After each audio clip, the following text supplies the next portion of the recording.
come to fifth part of this question, that is 7/10 plus 2/5 plus 3/2। तो देखो क्या है, अब यहाँ पे भी you can see that all the denominators are different. किसी में 10 है, किसी में 5 है, किसी में 2 है। तो फर्स्ट प्रोसीजर सेम होता है फ्रैक्शंस को ऐड करने का। सबसे पहले डिनोमिनेटर इक्वल होने चाहिए, और डिनोमिनेटर इक्वल करने का मेथड है कि उसका एलसीएम निकालेंगे। तो 10, 5 और 2 का एलसीएम निकालेंगे तो एलसीएम आएगा 10। ठीक है, दैट मीन्स ये जो तीनों नंबर है 10, 5, 2, इसको 10 बनाना है। तो ये तो ऑलरेडी 10 है, तो इसके साथ फिर कोई दिक्कत नहीं है। इसको हम 1 और 1 से मल्टीप्लाई करेंगे न्यूमरेटर और डिनोमिनेटर में। फिर जो सेकंड नंबर है 2/5, तो 5 को 10 बनाने के लिए हमको 2 से मल्टीप्लाई करना पड़ेगा। तो फिर से न्यूमरेटर और डिनोमिनेटर दोनों में हमने 2 से मल्टीप्लाई किया। फिर नेक्स्ट लास्ट नंबर है 3/2। अब 2 को 10 बनाने के लिए हमको 5 से मल्टीप्लाई करना पड़ेगा। तो again dividing numerator and denominator by 5। ठीक है, तो मल्टीप्लाई करने के बाद क्या आया, 7 1 जा 7, और यहाँ पे 2 2 जा 4, और यहाँ पे 3 5 जा 15, और डिनोमिनेटर में तो सारे के 10 ही आएंगे। ठीक है, अब जब ये डिनोमिनेटर सबके इक्वल हो गए तो फिर हम सारे न्यूमरेटर्स को ऐड कर सकते हैं। तो फाइनल आंसर आया 26/10, और you can write it as 6/10। ठीक है, now let's see sixth part of this question, 2/3 plus 3 1/2। This question is in the form of mixed fraction.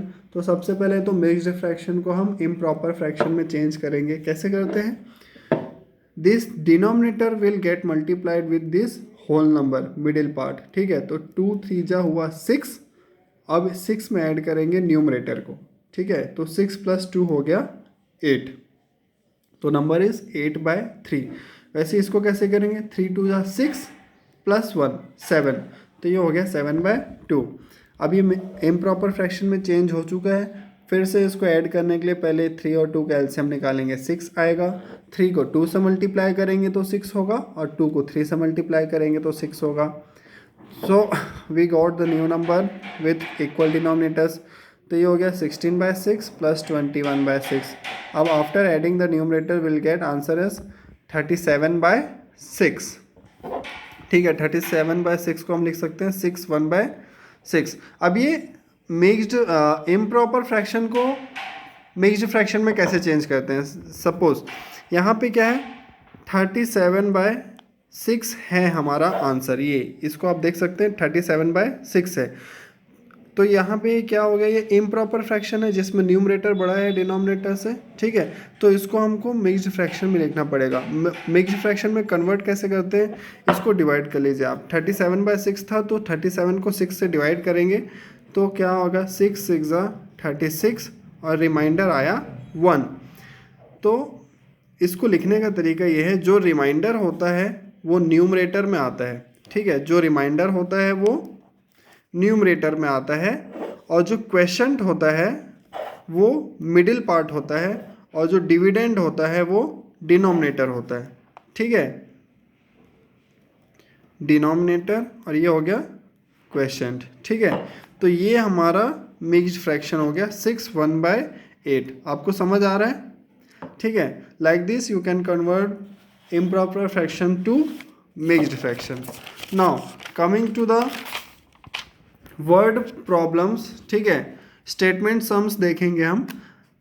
Fourth question, a rectangular sheet of paper is 12 1/2 centimetre long and 10 2/3 centimetre wide, find its perimeter. क्या बोल रहा है, एक rectangular sheet है, एक sheet है जो rectangular shape में है, उसका लेंथ 12 1/2 सेंटीमीटर है, और उसका विड्थ जो है वो 10 2/3 सेंटीमीटर है। We have to find its perimeter. उसका पेरीमीटर निकालना है हमको। तो देखो लेंथ क्या दिया हुआ है, 12 1/2, तो इसको इम्प्रॉपर फ्रैक्शन में चेंज करो। 12 2 जा 24 + 1 25/2 हो गया। ठीक है, सिमिलरली विड्थ दिया है 10 2/3, तो 10 3 जा 30 + 2 32, तो ये हो गया 32/3 सेंटीमीटर।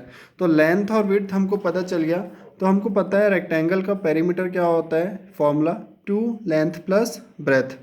तो यहाँ पे लेंथ और ब्रेथ की वैल्यू पुट करेंगे हम लोग, और इसको अब ऐड करना है। तो जब तक डिनोमिनेटर इक्वल नहीं होगा हम ऐड नहीं कर सकते। तो फिर से 2 और 3 का एलसीएम निकालेंगे, एलसीएम आएगा 6। तो 2 को 3 से मल्टीप्लाई करेंगे और 3 को 2 से मल्टीप्लाई करेंगे, ठीक है, इसको लाइक फ्रैक्शन बनाने के लिए। फिर 25 3 जा हो गया 75 और 2 3 जा हो गया 6, 32 2 जा होता है 64 और 3 2 जा होता है 6। तो अभी लाइक फ्रैक्शन हो गया। अब हम इन्हें ऐड कर सकते हैं। तो 75 + 64 होता है 139।